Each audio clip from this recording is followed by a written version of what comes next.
Oke, selamat datang teman-teman kembali lagi di channel Indopret. Oke, kali ini kita akan membahas atau mereview tuntas tentang iPhone 12 Pro ya.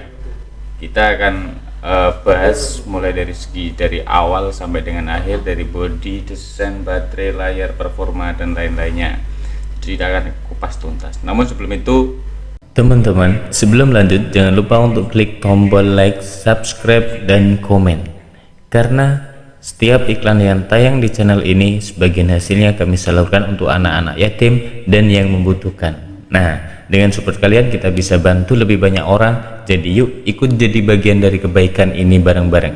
Terima kasih, mari kita lanjutkan reviewnya. oke, dari awal kita akan bahas tentang desain dan dimensinya ya. iPhone 12 Pro ini di bahannya atau bodinya ini, depannya itu menggunakan keramik shade, belakangnya menggunakan kaca matte ya. Bagus, jadi tidak nelapak, kalau jari kita nempel itu tidak membekas, kalaupun membekas cepat menghilang gitu. Teksturnya juga enak gitu ya, rangka stainless steel, nah, mengkilap juga kalau kena sinar ya, bagus banget. Dimensinya memiliki 146,7 kali 71,5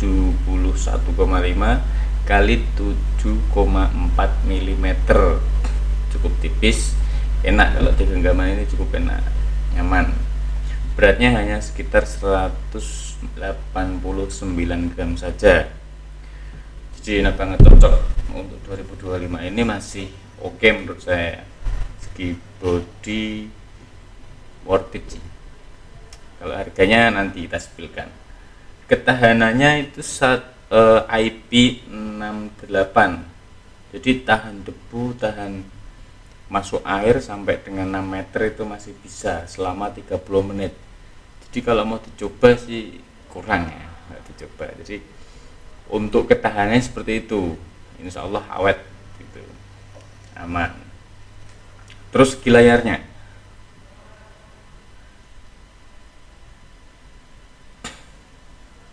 layar ini adalah jenis memiliki 6,1 inci Super Retina XDR OLED dengan kontras tinggi ya, tentunya HDR10, Dolby Vision, ada True Tone-nya juga, terus juga ada White Color P3. Resolusinya 2532 kali 1170 pixel ya. Kecerahannya sekitar 800 nit dan 1200 nit HDR puncak, dengan perlindungan keramik solid plus lapisan oleopropik tahan sidik jari. Nah, ini cukup enak banget. Untuk kecerahannya dari kita lihat sudah oke. Terus juga layarnya ini tahan sidik jari seperti belakang tadi, seperti matte-nya itu ya. Jadi enak digenggam, enak dipakai setiap harinya gitu. Nah, sekarang kita bahas tentang performanya nih. Untuk chipsetnya menggunakan Apple A14 Bionic, GPU Hexa-core, GPU 4-core itu.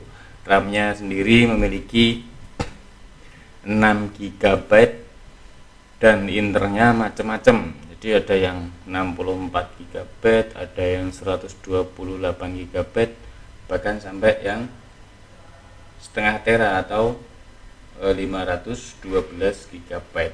Sistem operasional juga sekarang di tahun 2025 itu sudah menggunakan iOS 18.5, tapi sekarang sudah ada updatean lagi yaitu 18.6. Jadi masih oke. Untuk pembaruan lunak itu dia masih support sampai 1 tahun ke depan, itu masih ada itu. Terus sekarang kita bahas yang utama nih dari iPhone, yaitu kameranya. Nah, kameranya ini ada 3, masing-masing itu adalah 12 megapiksel. Jadi kamera utamanya 12 megapiksel, terus kamera ultrawide 12 megapiksel, dan juga kamera tele Jadi ini ada kamera telefotonya gitu, bisa kali dual zoom plus OIS gitu ya. Dan ultrawide-nya itu sudut pandangnya bisa sampai 120 derajat, itu cukup oke ya. Dan untuk kamera depannya ini juga dibekali dengan 12 megapiksel, jadi seperti kamera belakangnya. Jadi bisa sampai resolusi 4K gitu. Kamera belakang itu bisa sampai 4K HDR juga. Nah, terus sekarang untuk konektivitasnya nih. Jadi iPhone 12 Pro ini juga sudah support sampai 5G. Jadi tidak hanya 2G, 3G, 4G, bahkan sekarang sudah bisa sampai 5G. Jadi untuk penggunaan jangka panjang masih oke ya, masih oke banget. Bagi yang membutuhkan kamera 12 Pro ini sudah oke banget. Nah, bisa dilihat di dalam kamera ya, masih oke banget, jernih, yang kelihatan seperti nyata ya. 0,5 juga oke.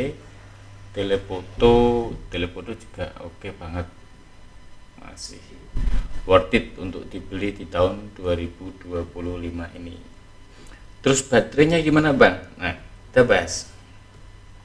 Baterainya itu memiliki tidak seperti tahun-tahun sekarang. Kalau sekarang itu HP sekarang rata-rata di 5000 mAh. Tapi untuk iPhone 12 Pro ini hanya dibekali dengan 2815 mAh serta memiliki fitur fast charging 20 watt untuk USB-nya. Terus memiliki juga charger untuk wireless. Nah, wireless ini hanya 15 watt supportnya gitu. Jadi itulah beberapa fitur dari iPhone 12 ini. Yang paling utama adalah iOS. Jadi iOS-nya itu masih bisa diupdate sampai ke depan. Tahun depan masih dapat, masih oke, masih bisa digunakan. Nah, kalau yang iPhone mungkin kayak iPhone X, iPhone XR, apalagi iPhone 8 itu kan sudah tidak bisa update sampai dengan iOS 18. Tapi kalau ini masih bisa sampai dengan nanti iOS 19 sampai 20-an mungkin masih bisa. Atau sekarang langsung berapa tuh iOS? Langsung iOS 25 ya kalau nggak salah. Nah, itu masih bisa digunakan. Dan untuk segi layar sendiri enak banget kalau kita pakai ya. Masih oke, untuk multitasking juga oke. Ya, masih worth it lah menurut saya untuk dibeli di tahun 2025. Harganya masing-masing, jadi ada kalau bisa mendapatkan murah mungkin bisa di harga 4 juta, 5 juta, 6 juta. Itu tergantung spek yang kayak gimana mau kita beli. Kalau misalkan hanya sekedar iPhone 12 nih, misalkan ada, kalau sekarang mungkin ada yang wifi only ataupun ada yang bypass ya kan, ataupun juga yang lebih parah lagi apa yang smartphone only itu ya, yang email tembak-tembakan gitu. Jadi untuk keseluruhan menurut saya sendiri kalau HP-nya masih oke, terus iBox juga itu masih worth it banget untuk dibeli di tahun 2025 ini. Oke, itu yang bisa kita review untuk video kali ini. Kembali lagi, jangan lupa di subscribe, like, dan komen. Mau review apa lagi ke depannya, silahkan komen sebanyak-banyaknya. Terima kasih sudah menonton video ini.